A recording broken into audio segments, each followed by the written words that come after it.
네, 현대 주거 공간의 풍수 인테리어를 적용함에 있어서 정말 중요하게 생각되는 공간 중에 하나가 바로 이 거실입니다. 거실은 현대 주거에서 처음 생겨난 그 공간적인 개념인데요. 이 공간적인 개념에서부터 우리 집안의 모든 운들이 모이곤 합니다. 그래서 거실을 어떻게 활용하느냐에 따라 여러분들의 삶도 운명도 달라질 수가 있는 거죠. 이렇게 거실을 잘 꾸밀 수 있는 그 풍수적인 방법에 대해서 이번 영상을 통해서 알려드리려고 합니다. 제가 예전에 거실과 관련된 많은 영상들을 말씀드렸기 때문에 그것들을 모아서 그렇게 집중적으로 공부할 수 있도록 영상을 제작해 봤습니다. 자, 본격적인 내용을 보시기에 앞서서 각종 컨설팅 신청, 도서 구매, 그리고 프리미엄 액자인 복바라기 구매를 원하시는 분들은 하단 고정 댓글에 나와 있는 링크를 참조해 주시면 되겠습니다. 네, 우리가 거실이라고 해서 거실이 뭐 있는 위치가 다 똑같겠지 하지만은 거실은 집 중앙에 있는 게 제일 좋습니다. 그리고 양택 3류라고 해서 현관, 주방, 안방, 예로부터 집안의 중요한 그런 역할을 차지하는 곳을 양택 3류라고 하는데요. 근데 현대에 들어서는 이 거실이 양택 3류 안에 플러스 1 해서 양택 4요라고 할 만큼 큰 의미를 가집니다. 거실이란 거는 옛날 한옥에서는 없었던 주거 모델인 거고 현대에 들어와서 거기서부터 이제 새롭게 만들어진 게 바로 거실인 거죠. 보통 지금 대부분의 분들이 아파트에 거주하고 계실 텐데 조금 평수가 넓어진다든지 오히려 비싼 아파트, 타워형 아파트, 신형 아파트인 경우에 이렇게 집 중앙에 있는 게 아니고 이런 식으로 해가지고 이렇게 한쪽 편으로 치우쳐져 있는 모습을 띠게 되는 경우가 있습니다. 뭐 이렇게 됐다고 해서 무조건 다 나쁜 거는 아니고요. 그냥 조금 집 중앙에 있는 것보다는 운적으로 그렇게 좋지는 않다라고, 그러니까 약간 마이너스 되는 요소라고 보시면 되겠습니다. 그래서 거실은 집 중앙에 위치해야 된다라는 것을 여러분들이 기억하시면 되겠고요. 이 거실이 왜 중요하냐라고 하면은 이 거실은 안과 밖의 기운이 어우러지는 가장 핵심적인 공간입니다. 아까 앞에서 거실은 집 중앙에 있어야 된다라고 말씀을 드렸는데요. 집 중앙에 있는 그곳에 집 자체의 고유한 기운도 모이게 되어 있고 또 현관을 통해서 들어오는 그 외부의 기운, 우리 사람들이 밖에 나갔다 들어왔을 때 또 모이는 장소이기 때문에 여러 가지로 거실 자체가 모든 내 외부의 기운이 어우러지는 그런 공간입니다.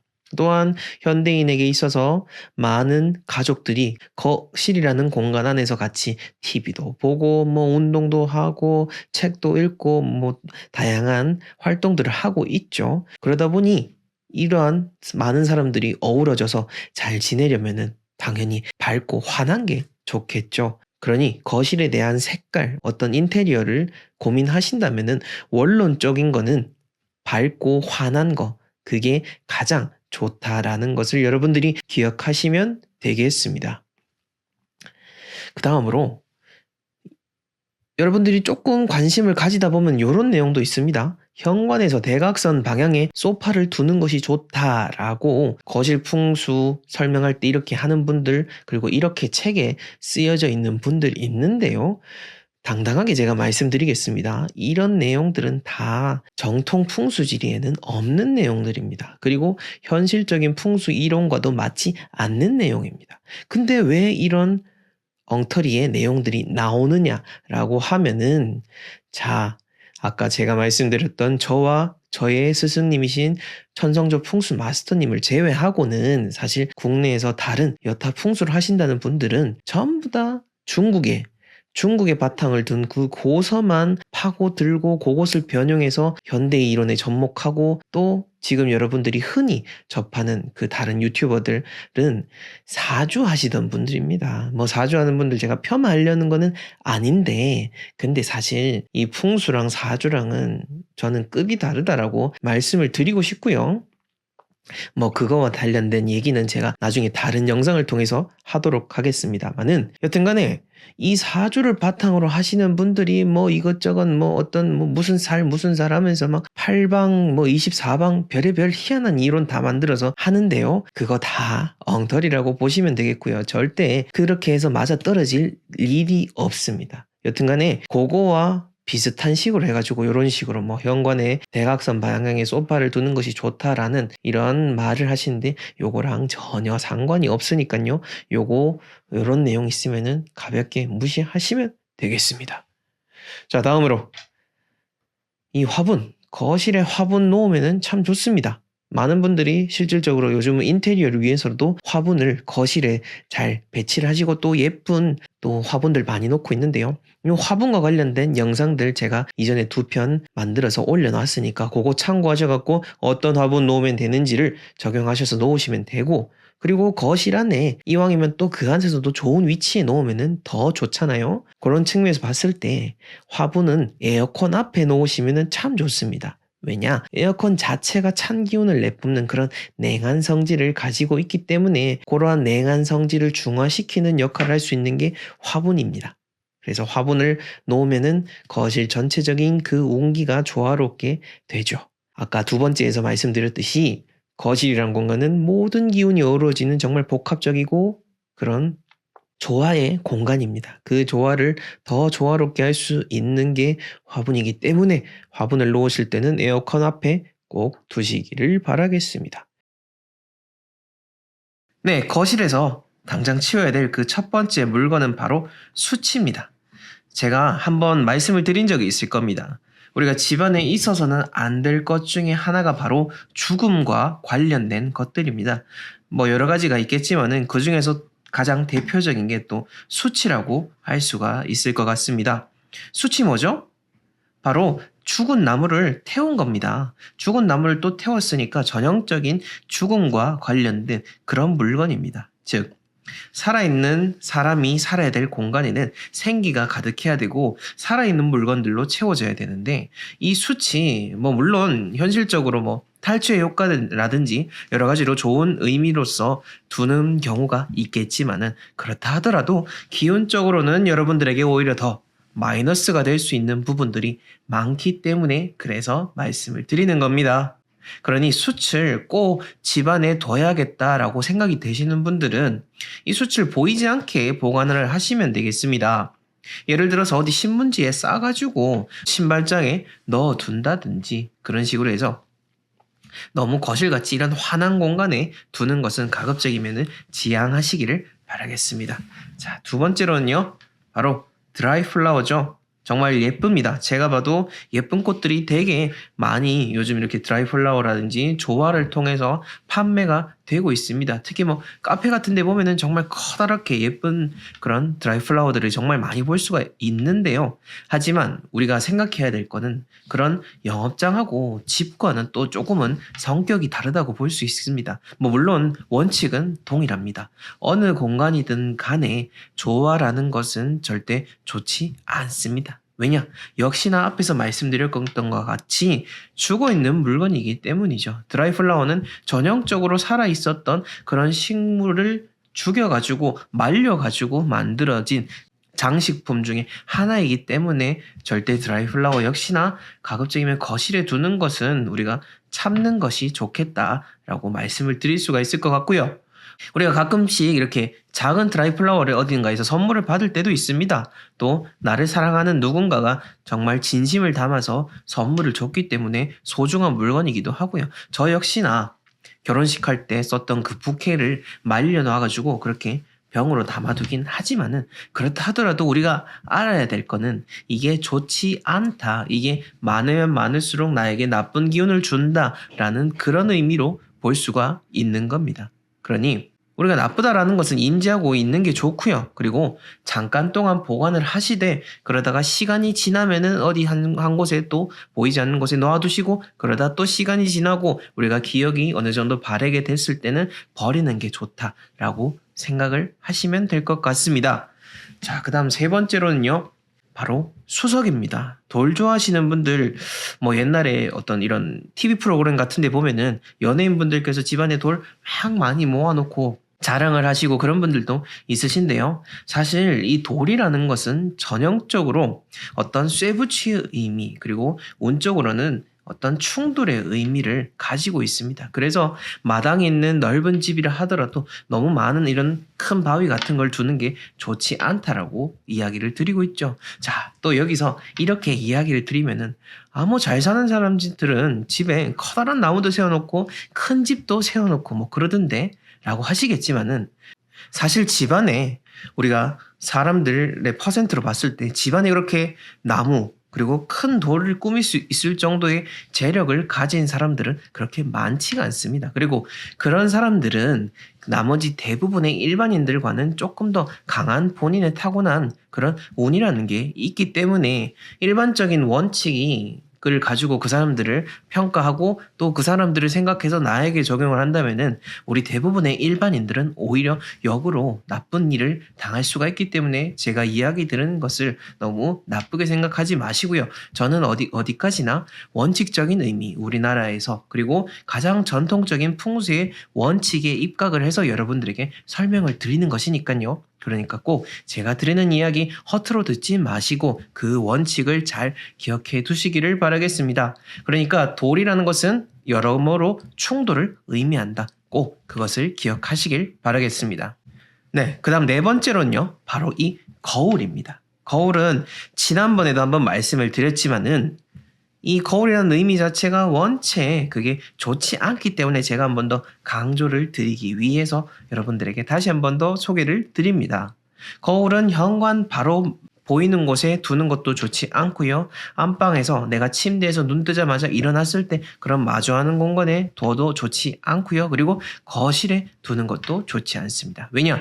거실이라는 공간은 좋은 기운들이 항상 어우러져서 이렇게 떠돌아다니고 있는 그런 공간이기 때문에 그 좋은 기운을 거울이 빨아들인다라는 역할로 우리가 기억해야 된다는 것을 다시 한 번 더 복습하시라는 의미로 제가 말씀을 드리는 겁니다. 자, 그 다음 다섯 번째로는요, 바로 나무 사진입니다. 나무 좋은 거 아닌가? 라고 생각을 하실 텐데요. 제가 여기서 말씀을 드리려고 하는 거는 그냥 나무 사진이 아니라 죽어있는 나무 사진을 이야기해 드리는 겁니다.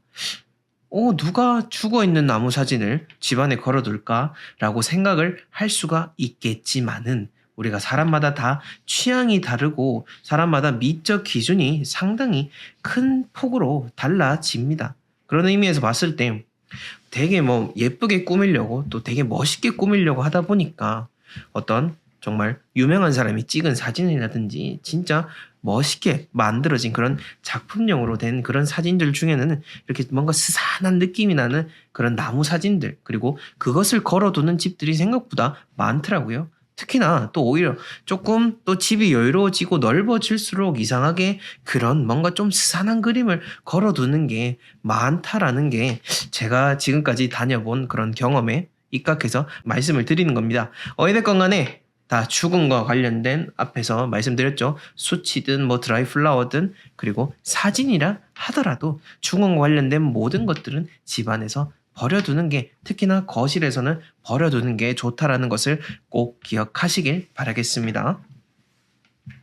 자, 그러면은 거실에 뭘 두면 좋을까? 뭐라도 두고 싶다라고 하신다면은 지금처럼 이제 겨울철에는 러그를 깔아 두시면은 좋습니다. 집안에 여러 가지 실질적으로 온기를 가둬두는 역할을 하기도 하고요. 그리고 온기를 가둬둔다? 그렇다면은 실질적으로 양의 기운, 좋은 기운도 함께 끌어모을 수가 있기 때문에 밝은 색으로 아주 예쁜 러그를 하나 장만하셔가지고 집안에 깔아두시는 것도 정말 좋습니다. 작은 사이즈는 작은 원룸 같은 공간에서도 할 수가 있으니까요. 공간에 상관없이 여러분들이 원하는 사이즈로 두시면 될 것 같습니다. 네, 오늘 첫 번째 내용입니다. 부잣집 거실에 있는 바로 그것은 쾌적함입니다. 쾌적함. 어떤 물건이나 그런 유형의 물질들을 아마 여러분들은 상상을 하셨겠지만은 오늘 첫 번째로 들려드릴 것은 이 눈에 보이지 않는 쾌적함이라는 단어와 개념입니다. 제가 어떤 집에 가보니 충청권에 있는 한 아파트였었는데요. 상당히 넓은 집이었습니다. 넓은 평형대 새로 나온 브랜드의 정말 좋은 아파트였는데 하지만 그 아파트 딱 안에 들어가 봤더니 입구부터 뭔가 쾌적하다라는 것을 느껴보지 못했습니다. 그리고 뭐 그분 같은 경우에도 당연히 문제가 있으셨고 여러 가지 뭐 집안에 그런 우환이 있으시기 때문에 저에게 연락을 주셨고 그 집에 가보게 됐는데 뭐 역시나 아니나 다를까 그 집 때문만 아니더라도 이미 그분들에게 여러 가지 뭐 사업적인 문제, 금전적인 문제가 함께 있는 그런 상황이었습니다. 그렇다 보니 가족분들도 서로 관계도 좋지 않은 상황이었고요. 또 그러다 보니 집 역시나 아주 지저분한 상태, 그런 쾌적하지 못한 상태였습니다. 비단 제가 이렇게 쾌적함이라는 단어를 언급하는 것은 이 사례뿐만 아니라 이전에 다른 집에서도 동일하게 느꼈던 부분 중에 하나입니다. 이 쾌적함이라는 것은 어떤 정말 돈을 많이 들여야 된다라든지 아니면은 어떤 물건들을 많이 놓아야 된다라는 그런 개념이 아닙니다. 이 쾌적함 자체는 그 집안에 사는 가족들의 기운과 더불어서 그 집안 자체의 고유의 기운이 잘 어우러져 있느냐, 그리고 집에 사는 사람들이 그 집에 맞게끔 잘 지내고 있느냐라는 그런 중요한 단어, 중요한 개념을 내포하고 있는 것이 바로 쾌적함이라는 것입니다. 여러분들 집은 쾌적합니까? 여러분들 집을 딱 열었을 때, 아, 정말 우리 집 최고구나, 정말 쾌적하구나, 라고 느껴지시는지요? 이것은 여러분들의 집이 낡았느냐, 새 집이냐, 그리고 집안에 평형대가 넓으냐, 좁냐, 그것으로 나뉘어지는 게 절대 아닙니다. 여러분들이 좁은 집에 살든 넓은 집에 살든 구축에 살든 신축에 살든 여러분들이 어떻게 집을 케어하느냐에 따라 달려 있고 이것이 바로 여러분들의 운, 그리고 여러분들이 하는 일, 그리고 여러분들이 벌어들이는 돈과 연관되어서 여러분들의 삶을 풍요롭게 할 수 있는 그런 부분이라는 것을 꼭 기억하시길 바라겠습니다. 자, 그래서 지금부터 당장 여러분들의 거실부터 한번 쾌적하게 꾸며 보시길 바라겠고요. 자, 다음 상세한 내용에 더 들어가 보도록 하겠습니다. 이런 쾌적한 거실을 꾸몄다라고 한다면은 그 다음으로는 사람이죠. 공간을 쾌적하게 꾸몄으니 그 쾌적한 공간에 당연히 사람이 머무르고 그 쾌적한 기분을 누려야 되지 않겠습니까? 그리고 가족이 함께 어우러져 지낸다면은 나만 잘 지내는 게 아니라 가족들이 모두 함께 모여서 우리 가족의 기운들이 함께 섞이고 어우러질 수 있는 그러한 상황을 만들어내야 됩니다. 한 집안에 이제 만약에 집 꾸며준다는 여러분들이 요청하든 제가 출장을 나가든 간에 한 집을 가보면은 그 안에서도 좋은 공간, 나쁜 공간이 있습니다. 그러다 보니 어떤 가족은 좋은 공간에 머무르게 되고 어떤 가족은 나쁜 공간에 머무르게 되고요. 여러분들 집안을 한번 살펴보거나 형제 자매를 한번 돌아보십시오. 어떤 형제 자매는 유독 건강하고요. 같은 집에 살아도 어떤 형제 자매는 유독 병치레가 많기도 합니다. 그것은 개인이 타고난 팔자에 연유한 걸 수도 있고요. 또 개인이 머무르는 집안에서 머무르는 그 공간에 연유한 걸 수도 있는 겁니다. 그것이 모두 복합적으로 이루어져야지 한 사람의 운명을 좌우하게 되는데 지금 제가 이야기 드리고 싶은 것은 그 각각의 기운, 각각의 공간에서 살았던 가족이 이제 낮 시간 동안 여러 공간에서 활동했던 그 가족이 한 공간에 모일 수 있는 그것은 바로 거실뿐이라는 거죠. 그 거실에서 함께 모이고 함께 대화를 하고 함께 좋은 이야기를 나누어야지. 왜 동기가몽이라고 하죠? 같은 기운을 나누고 있는, 같은 기운을 공유하고 있는 가족이 서로에게 잘 좋은 말도 하고 행복한 시간을 가져야지 더욱더 가족의 운이 시너지가 돼서 상승이 되는 겁니다. 자, 1 플러스 1이 2가 되는 게 아니고요. 1 플러스 1은 정말 무한대로서 긍정적인 작용을 한다라는 것을 여러분들이 기억을 하셔야 되는 겁니다. 그리고 이 가족의 시간이라는 것은 어떤 금전적인 부자인 것도 있지만은 심정적인 부자, 내가 내 삶에 있어서 행복감을 느끼고 만족감, 풍족함을 느낄 수 있는 정말 중요한 그러한 척도 중에 하나라고 볼 수가 있는 겁니다. 여러분들이 아무리 일확천금을 얻고 아무리 100억대 아파트에 살고 아무리 자산이 금고에 현금이 그득그득하게 쌓여 있다 하더라도 그것을 함께 나눌 수 있는 가족이 없고요. 그것을 함께 이야기할 수 있는 가족이 없다라고 한다면은 결코 그 사람은 행복감을 느끼지 못하게 될 거고요. 매일 밤 헛헛한 마음에 술을 찾게 되고 매일 밤 어디 밖에서 방황만 하다가 쓸쓸하게 집안에 돌아오게 될 뿐입니다. 그러니까 지금 여러분들 같은 집에 살고 있는 가족들과 여러 가지 문제들도 있고 다툼들도 있겠지만은 거실이라는 공간에 함께 모여가지고 거기를 화해의 장으로서 화합의 장으로서 만들어 나가는 것, 그 점을 꼭 명심해 주시길 바라겠습니다. 자, 그다음 세 번째로 부잣집 거실이라 함은 바로 깨끗함을 더한 그런 공간이 되겠습니다. 자, 부잣집 거실이라는 개념을 떠나가지고 한번 예를 들어 보겠습니다. 자, 여러분들 공중 화장실하고요. 백화점 명품관에 있는 화장실 한번 비교를 해보도록 합시다. 자, 두 공간 정말 여러분들 머릿속에 제가 딱 단어를 던져드리는 순간부터 머릿속 이미지가 확 펼쳐지게 될 겁니다. 공중 화장실에 들어가게 됐을 때 그 막 퍼져 나오는 향기, 그리고 바닥에서 느껴지는 그 물기들 그 축축하고 그리고 막 발자국이 남아있는 그 더러운 그런 모양새, 그리고 잘 정돈되지 않는 그런 세면대 등을 여러분들 머릿속에 떠오르게 될 거고요. 백화점 화장실 정말 쾌적하고 진짜 내 방보다 깨끗하다라고 느껴질 만큼 그렇게 잘 관리가 되어 있습니다. 이 두 곳의 차이가 뭘까요? 쓰는 사람은 어찌 보면은 똑같다고 볼 수 있습니다. 물론 걸치고 있는 게 다를 수 있겠지만은 또 똑같이 몸에서 분비물을 배설하고 똑같이 손 씻는 거 똑같습니다. 근데 뭐가 다르냐? 바로 자주 청소한다는 거죠. 공중 화장실은 딱 일정한 시간에 아침 저녁이든 오후든 그렇게 정해진 시간만 할 거고요. 백화점, 명품관, 특히 명품관 화장실 같으면은 맨날 거의 계속 항상 그 청소하시는 분께서 정말 수시로 닦는 것을 우리가 볼 수가 있는 겁니다. 이 깨끗함에 깨끗함을 더한다라는 개념으로서 우리 집의 거실을 살펴야 되는 겁니다.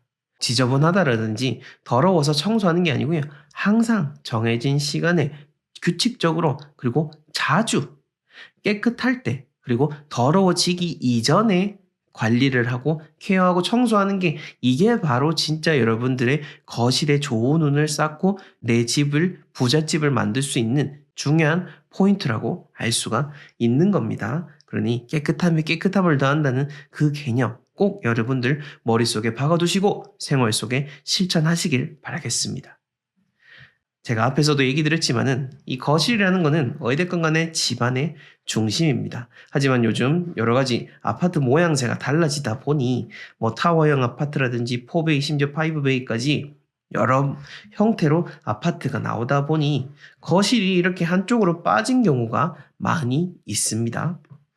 옛날 같으면 이렇게 딱 중심에 있어가지고 여기 안방, 작은 방, 거실, 현관 이렇게 해서 예쁘게 딱 균형 잡힌 모양새였지만은 요즘은 공간을 각각 분리된 개별 공간을 좀 많이 빼려고 하다 보니까 이렇게 거실이 한쪽에 치우쳐지고 거실이 작아지는 형태를 보이게 되고 있습니다. 그러다 보니 이 중심인 거실이 한쪽으로 치우치게 되고 집안 공간적인 기운적으로 그렇게 좋은 형태로 갖춰지지는 않다고 볼 수가 있는데요. 자, 그렇다면은 우리가 어떻게 해야 되느냐? 그렇다고 아파트 구조를 바꿀 수는 없죠. 더 가족들이 자주 모여서 거실을 함께 공유하는 것, 그것이 바로 이 부족한 구조를 메꿀 수 있는 비보책이라고 할 수가 있는 겁니다. 제가 앞에서 말씀드렸던 내용들을 잘 더 적용을 해야 되는 것이 바로 우리가 지금 살아가고 있는 현대의 아파트 거주 형태라고 볼 수가 있는 겁니다. 여러분들 거실에 지금 제가 말씀드린 이 골동품 고가구가 있다면은 여러분들의 가정에 큰 악영향을 미칠 수도 있습니다. 이렇게 출장 컨설팅을 나가보게 되면은 그 집안의 거실을 보게 되면은 그 집안에서 그 가족들이 어떻게 지내고 어떤 정도로 화목하게 지내는지를 알 수 있는 중요한 척도가 되는 게 거실입니다.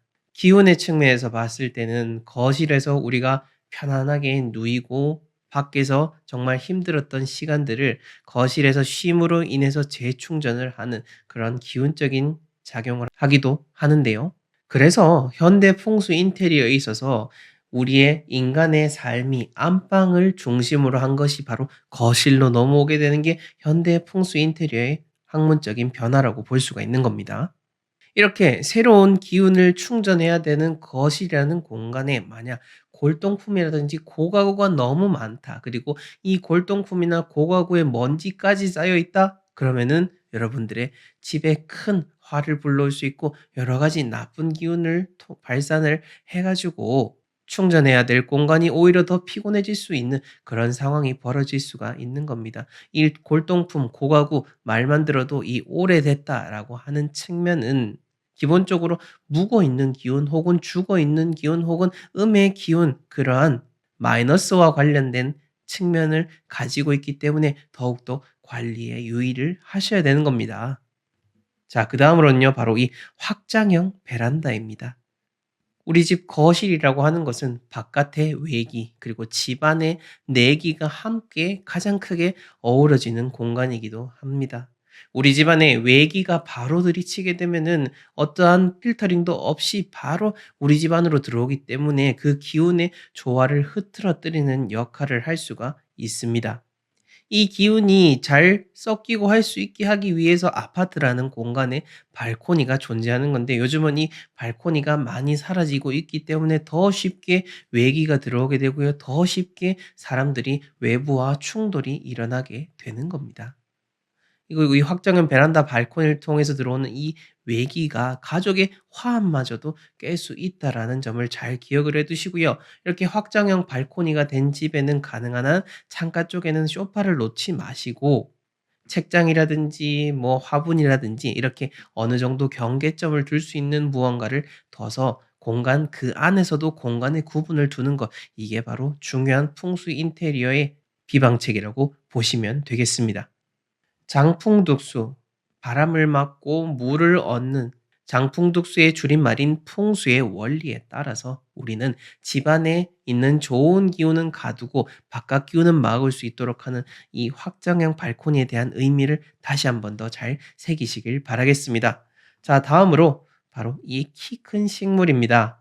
여러분들 혹시 영화에서 작은 개미가 갑자기 정말 엄청나게 커져 가지고 막 이렇게 징그럽게 표현이 되는 것을 본 적이 있을 겁니다. 그처럼 우리가 이 세상에 각자 또 크기를 타고나는 거에는 그만한 의미가 있는 거죠. 뭐 물론 큰 식물도 있고 작은 식물도 있습니다. 종류에 따라 다르겠지만은 사람이 살아가는 그러한 공간에 뭔가 나무 하나가 크게 우뚝 솟아 있다라고 한번 생각을 해 보십시오. 모든 집안의 균형 자체가 깨지게 되고 그 나무에 기운이 집중되게 되는 겁니다. 이것이 바로 현대 풍수 인테리어의 학문적인 측면에서 봤을 때 키 큰 식물이 가족의 기운을 해치는 그러한 원리를 담고 있는 겁니다. 적당한 크기의 화분은 우리 집안에서 여러 가지 기운적인 조화를 일으키게 되고 좋은 공기를 내뿜게 되지만은 지나치게 큰 화분은 여러분들의 생기를 뺏어갈 수 있다라는 것, 그것을 꼭 기억하시면서 만약 집안에 키 큰 화분이 있다라고 한다면은 한번 잘 고민하셔 가지고 정리를 하시길 바라겠습니다.